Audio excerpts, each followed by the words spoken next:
আসসালামু আলাইকুম আপু। ওয়ালাইকুম আসসালাম ভাইয়া। আপুর নাম কি? আমার নাম হচ্ছে রূপা, রূপস কেক জোন। ওকে ওকে।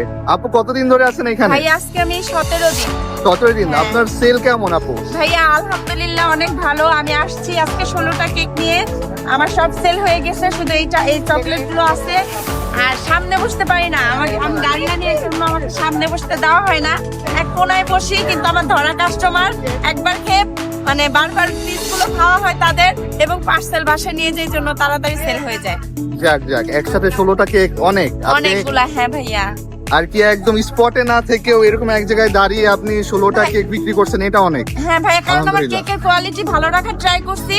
কাস্টমার এক পিস খেয়ে তারপর আবার নিতেছে এই ফ্লেভার ওই ফ্লেভার ওই ফ্লেভার, আমার শেষ হয়ে যাচ্ছে। জি, এখন এখানে কোন কোন ফ্লেভার আছে আপু? এটা হচ্ছে ভাইয়া চকলেটই আছে, আর এটা হচ্ছে এক আপু, উনি বেচতে পারতেছে না এজন্য আমার আচ্ছা কাছে আচ্ছা দিছে। আচ্ছা। যাক, এই হেল্পিং আপু- নেচারটা অনেক ভালো যে এক অন্য আপু কেউ বেচতে বিক্রি না করতে পারতেছে পারলে না, আপনি তো বিক্রি বলছে করতে আপনি একটু দিচ্ছেন। দেখেন সেল হয় কিনা। তো ভাইয়া এটা আবার মানে অনেকে এটা কেকের টেস্ট, আমার কেকের টেস্ট আলাদা, এটাকে অনেকের ভালো নাও লাগতে পারে, তো আমার অবশ্যই, রিভিউটা অবশ্যই। খারাপ হতে পারে, তারপরও আমি নেই, থাক আচ্ছা আচ্ছা। কি করার। ওকে, ধন্যবাদ ভাইয়া, আপু। কথা বলতে বলতে আমার আসসালামু আলাইকুম ভিউয়ার্স, আজ আমরা চলে গিয়েছিলাম সেই ভাইরাল রূপা আপুর রূপস কেক জোনে। সব থেকে মজার বিষয় এটা যে আপু তার নিজের ব্যবহৃত গাড়ির পেছনেই তার ফুড কার্টটি খুলেছে, এবং এতগুলো দোকানের মাঝে একমাত্র আপুর দোকানে মনে হলো যে আপু নিজে বাসায় কেক বানিয়ে বিক্রি করে।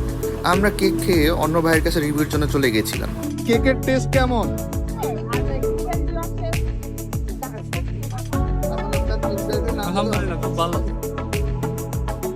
সব থেকে মজার বিষয় হলো এখানে অনেকেই এসেছে যে নিজের গাড়িতে করে কেক নিয়ে পিছনের ব্যাগ ডালা খুলে ব্যাগ ডালায় কেক রেখে তারা কেক বিক্রি করতেছে। এই দোকানগুলো বসে নির্বাচন ভবনের সামনে।